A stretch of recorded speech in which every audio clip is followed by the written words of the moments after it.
The mirror of erased Christmas was coming. One morning in mid-December, Hogwarts woke to find itself covered in several feet of snow. The lake froze solid, and the Weasley twins were punished for bewitching several snowballs so that they followed Quirrell around, bouncing off the back of his turban. The few owls that managed to battle their way through the stormy sky to deliver mail had to be nursed back to health by Hagrid before they could fly off again. No one could wait for the holidays to start. While the Gryffindor common room and the Great Hall had roaring fires, the drafty corridors had become icy and a bitter wind rattled the windows in the classrooms. Worst of all were Professor Snape's classes down in the dungeons, where their breath rose in a mist before them and they kept as close as possible to their hot cauldrons. "I do feel so sorry," said Draco Malfoy, one potions class, "for all those people who have to stay at Hogwarts for Christmas because they're not wanted at home." He was looking over at Harry as he spoke. Crabbe and Goyle chuckled. Harry, who was measuring out powdered spine of lionfish, ignored them.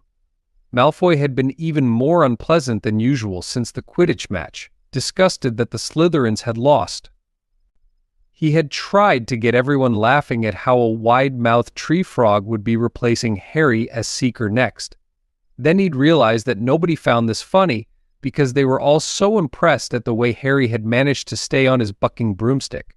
So Malfoy, jealous and angry, had gone back to taunting Harry about having no proper family. It was true that Harry wasn't going back to Privet Drive for Christmas. Professor McGonagall had come around the week before, making a list of students who would be staying for the holidays. And Harry had signed up at once. He didn't feel sorry for himself at all. This would probably be the best Christmas he'd ever had. Ron and his brothers were staying too because Mr. and Mrs. Weasley were going to Romania to visit Charlie. When they left the dungeons at the end of potions, they found a large fir tree blocking the corridor ahead.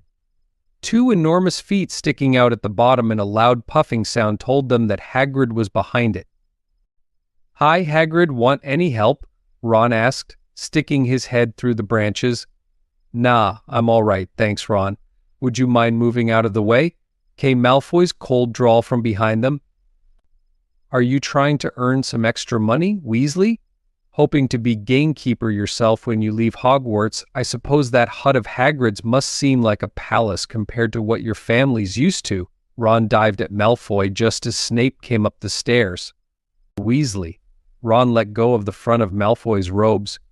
"He was provoked, Professor Snape," said Hagrid, sticking his huge hairy face out from behind the tree. "Malfoy was insulting his family. Be that as it may, fighting is against Hogwarts rules," Hagrid said Snape silkily. 5 points from Gryffindor, Weasley, and be grateful it isn't more. Move along, all of you." Malfoy, Crabbe, and Goyle pushed roughly past the tree, scattering needles everywhere and smirking. "I'll get him," said Ron, grinding his teeth at Malfoy's back. "One of these days I'll get him." "I hate them both," said Harry, Malfoy, and Snape. "Come on, cheer up. It's nearly Christmas," said Hagrid. "Tell ye what, come with me and see the Great Hall. Looks a treat." So the three of them followed Hagrid and his tree off to the Great Hall, where Professor McGonagall and Professor Flitwick were busy with the Christmas decorations. "Ah, Hagrid, the last tree, put it in the far corner, would you?" The hall looked spectacular. Festoons of holly and mistletoe hung all around the walls, and no less than 12 towering Christmas trees stood around the room, some sparkling with tiny icicles, some glittering with hundreds of candles. "How many days you got left until year holidays?" Hagrid asked. "Just one," said Hermione. "And that reminds me, Harry, Ron, we've got half an hour before lunch. We should be in the library." "Oh yeah, you're right," said Ron, tearing his eyes away from Professor Flitwick, who had golden bubbles blossoming out of his wand and was trailing them over the branches of the new tree. "The library?" said Hagrid, following them out of the hall. "Just before the holidays? Bit keen, aren't ye?" "Oh, we're not working," Harry told him brightly. "Ever since you mentioned Nicholas Flamel, we've been trying to find out who he is." "You what?" Hagrid looked shocked. Listen here, I've told ye drop it. It's nothin' to you what that dog's garden. We just want to know who Nicholas Flamel is, that's all, said Hermione. Unless you'd like to tell us and save us the trouble? Harry added, We must have been through hundreds of books already and we can't find him anywhere. Just give us a hint. I know I've read his name somewhere. I'm saying nothin', said Hagrid flatly. Just have to find out for ourselves, then said Ron, and they left Hagrid looking disgruntled and hurried off to the library. They had indeed been searching books for Flamel's name ever since Hagrid had let it slip, because how else were they going to find out what Snape was trying to steal? The trouble was, it was very hard to know where to begin, not knowing what Flamel might have done to get himself into a book. He wasn't in great wizards of the 20th century or notable magical names of our time. He was missing, too, from important modern magical discoveries and a study of recent developments in wizardry. And then, of course, there was the sheer size of the library, tens of thousands of books, thousands of shelves, hundreds of narrow rows. Hermione took out a list of subjects and titles she had decided to search while Ron strode off down a row of books and started pulling them off the shelves at random. Harry wandered over to the restricted section. He had been wondering for a while if Flamel wasn't somewhere in there. Unfortunately, you needed a specially signed note from one of the teachers to look in any of the restricted books, and he knew he'd never get one. These were the books containing powerful dark magic never taught at Hogwarts and only read by older students studying advanced defense against the dark arts. What are you looking for, boy? Nothing, said Harry. Madam Pince the librarian brandished a feather duster at him. You'd better get out, then. Go on out. Wishing he'd been a bit quicker at thinking up some story, Harry left the library. He, Ron, and Hermione had already agreed they'd better not ask Madam Pince where they could find Flamel. They were sure she'd be able to tell them, but they couldn't risk Snape hearing what they were up to. Harry waited outside in the corridor to see if the other two had found anything, but he wasn't very hopeful. They had been looking for 2 weeks after all, but as they only had odd moments between lessons, it wasn't surprising they'd found nothing. What they really needed was a nice long search without Madam Pince breathing down their necks. 5 minutes later, Ron and Hermione joined him, shaking their heads. They went off to lunch. You will keep looking while I'm away, won't you? Said Hermione. And send me an owl if you find anything. And you could ask your parents if they know who Flamel is, said Ron. It'd be safe to ask them. Very safe, as they're both dentists, said Hermione. Once the holidays had started, Ron and Harry were having too good a time to think much about Flamel. They had the dormitory to themselves, and the common room was far emptier than usual, so they were able to get the good armchairs by the fire. They sat by the hour eating anything they could spear on a toasting fork: bread, English muffins, marshmallows, and plotting ways of getting Malfoy expelled, which were fun to talk about even if they wouldn't work. Ron also started teaching Harry wizard chess. This was exactly like Muggle chess, except that the figures were alive, which made it a lot like directing troops in battle. Ron's set was very old and battered. Like everything else he owned, it had once belonged to someone else in his family, in this case his grandfather. However, old chessmen weren't a drawback at all. Ron knew them so well he never had trouble getting them to do what he wanted. Harry played with chessmen Seamus Finnegan had lent him, and they didn't trust him at all. He wasn't a very good player yet, and they kept shouting different bits of advice at him, which was confusing. Don't send me there, can't you see his knight? Send him, we can afford to lose him. On Christmas Eve, Harry went to bed looking forward to the next day for the food and the fun, but not expecting any presents at all. When he woke early in the morning, however, the first thing he saw was a small pile of packages at the foot of his bed. Merry Christmas, said Ron sleepily as Harry scrambled out of bed and pulled on his bathrobe. You, too, said Harry. Will you look at this? I've got some presents. What did you expect, turnips? Said Ron, turning to his own pile, which was a lot bigger than Harry's. Harry picked up the top parcel. It was wrapped in thick brown paper and scrawled across it was to Harry from Hagrid. Inside was a roughly cut wooden flute. Hagrid had obviously whittled it himself. Harry blew it. It sounded a bit like an owl. A second, very small parcel contained a note. "We received your message and enclose your Christmas present. From Uncle Vernon, Aunt Petunia." Taped to the note was a 50-pence piece. "That's friendly," said Harry. Ron was fascinated by the 50 pence. "Weird," he said. "What a shape." "This is money." "You can keep it," said Harry, laughing at how pleased Ron was. "Hagrid and my aunt and uncle. So who sent these?" "I think I know who that one's from," said Ron, turning a bit pink and pointing to a very lumpy parcel. "My mum. I told her you didn't expect any presents. And oh no," he groaned, "she's made you a Weasley sweater." Harry had torn open the parcel to find a thick hand-knitted sweater in emerald green and a large box of homemade fudge.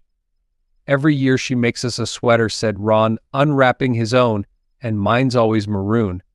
"That's really nice of her," said Harry, trying the fudge, which was very tasty. His next present also contained candy, a large box of chocolate frogs from Hermione. This only left one parcel. Harry picked it up and felt it. It was very light. He unwrapped it. Something fluid and silvery gray went slithering to the floor where it lay in gleaming folds. Ron gasped.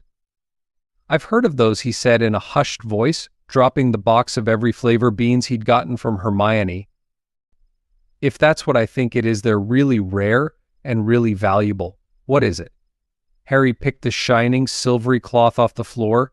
It was strange to the touch, like water woven into material. "It's an invisibility cloak," said Ron, a look of awe on his face. "I'm sure it is. Try it on." Harry threw the cloak around his shoulders and Ron gave a yell. "It is! Look down." Harry looked down at his feet, but they were gone. He dashed to the mirror. Sure enough, his reflection looked back at him, just his head suspended in midair, his body completely invisible. He pulled the cloak over his head and his reflection vanished completely. "There's a note," said Ron suddenly. A note fell out of it. Harry pulled off the cloak and seized the letter. Written in narrow, loopy writing he had never seen before were the following words: "Your father left this in my possession before he died. It is time it was returned to you. Use it well. A very Merry Christmas to you." There was no signature. Harry stared at the note. Ron was admiring the cloak. "I'd give anything for one of these," he said. "Anything. What's the matter?" "I'd like to see your mum and dad," Ron said eagerly. "And I want to see all your family, all the Weasleys. You'll be able to show me your other brothers and everyone. You can see them any old time," said Ron. "Just come round my house this summer. Anyway, maybe it only shows dead people. Shame about not finding Flamel, though. Have some bacon or something." "Why aren't you eating anything?" Harry couldn't eat. He had seen his parents and would be seeing them again tonight. He had almost forgotten about Flamel. It didn't seem very important anymore. Who cared what the three-headed dog was guarding? What did it matter if Snape stole it, really? "Are you all right?" said Ron. "You look odd." What Harry feared most was that he might not be able to find the mirror room again. With Ron covered in the cloak, too, they had to walk much more slowly the next night. They tried retracing Harry's route from the library, wandering around the dark passageways for nearly an hour. "I'm freezing," said Ron. "Let's forget it and go back." "No," Harry hissed. "I know it's here somewhere." They passed the ghost of a tall witch gliding in the opposite direction, but saw no one else. Just as Ron started moaning that his feet were dead with cold, Harry spotted the suit of armor. "It's here, just here." Yes, they pushed the door open. Harry dropped the cloak from around his shoulders and ran to the mirror. There they were. His mother and father beamed at the sight of him. "See?" Harry whispered. "I can't see anything." Look at them all. There are loads of them. I can only see you." "Look in it properly. Go on, stand where I am." Harry stepped aside, but with Ron in front of the mirror, he couldn't see his family anymore, just Ron in his paisley pajamas. Ron, though, was staring transfixed at his image. "Look at me," he said. "Can you see all your family standing around you? No, I'm alone, but I'm different. I look older, and I'm head boy." "What? I'm wearing the badge like Bill used to, and I'm holding the house cup, and the Quidditch cup. I'm Quidditch captain too." Ron tore his eyes away from this splendid sight to look excitedly at Harry.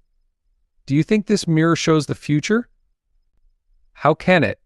All my family are dead. Let me have another look. You had it to yourself all last night. Give me a bit more time. You're only holding the Quidditch cup. What's interesting about that? I want to see my parents. Don't push me." A sudden noise outside in the corridor put an end to their discussion. They hadn't realized how loudly they had been talking. "Quick!" Ron threw the cloak back over them as the luminous eyes of Mrs. Norris came round the door. Ron and Harry stood quite still, both thinking the same thing. Did the cloak work on cats? After what seemed an age, she turned and left. "This isn't safe. She might have gone for Filch. I bet she heard us. Come on." And Ron pulled Harry out of the room. The snow still hadn't melted the next morning. "Want to play chess, Harry?" said Ron. "No, why don't we go down and visit Hagrid?" "No, you go. I know what you're thinking about, Harry, that mirror. Don't go back." "Tonight." "Why not?" "I don't know, I've just got a bad feeling about it, and anyway, you've had too many close shaves already. Filch, Snape, and Mrs. Norris are wandering around. So what if they can't see you? What if they walk into you? What if you knock something over? You sound like Hermione." "I'm serious, Harry, don't go." But Harry only had one thought in his head, which was to get back in front of the mirror, and Ron wasn't going to stop him. That third night, he found his way more quickly than before. He was walking so fast he knew he was making more noise than was wise, but he didn't meet anyone. And there were his mother and father smiling at him again, and one of his grandfathers nodding happily. Harry sank down to sit on the floor in front of the mirror. There was nothing to stop him from staying here all night with his family. Nothing at all. Except so back again, Harry. Harry felt as though his insides had turned to ice. He looked behind him. Sitting on one of the desks by the wall was none other than Albus Dumbledore. Harry must have walked straight past him, so desperate to get to the mirror he hadn't noticed him. I didn't see you, sir." "Strange how nearsighted being invisible can make you," said Dumbledore, and Harry was relieved to see that he was smiling.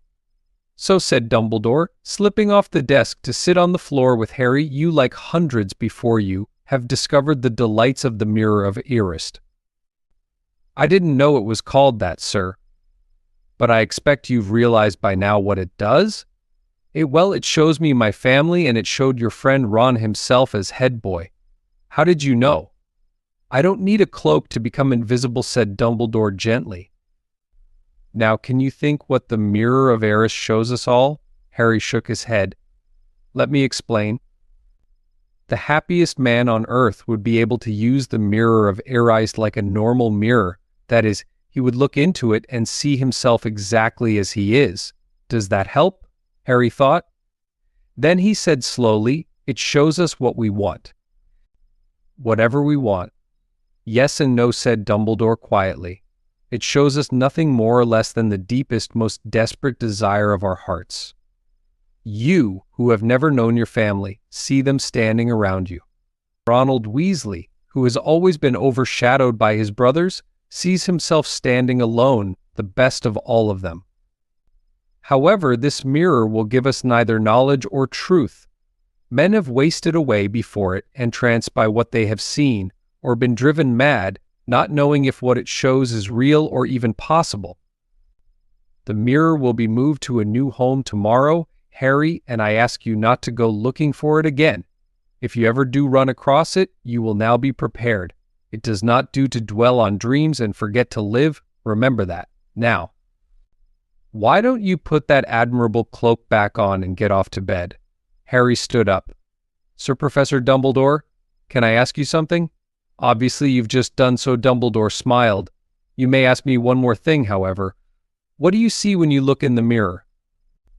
I see myself holding a pair of thick, woolen socks. Harry stared. One can never have enough socks, said Dumbledore. Another Christmas has come and gone and I didn't get a single pair. People will insist on giving me books. It was only when he was back in bed that it struck Harry that Dumbledore might not have been quite truthful. But then, he thought, as he shoved Scabbers off his pillow, it had been quite a personal question.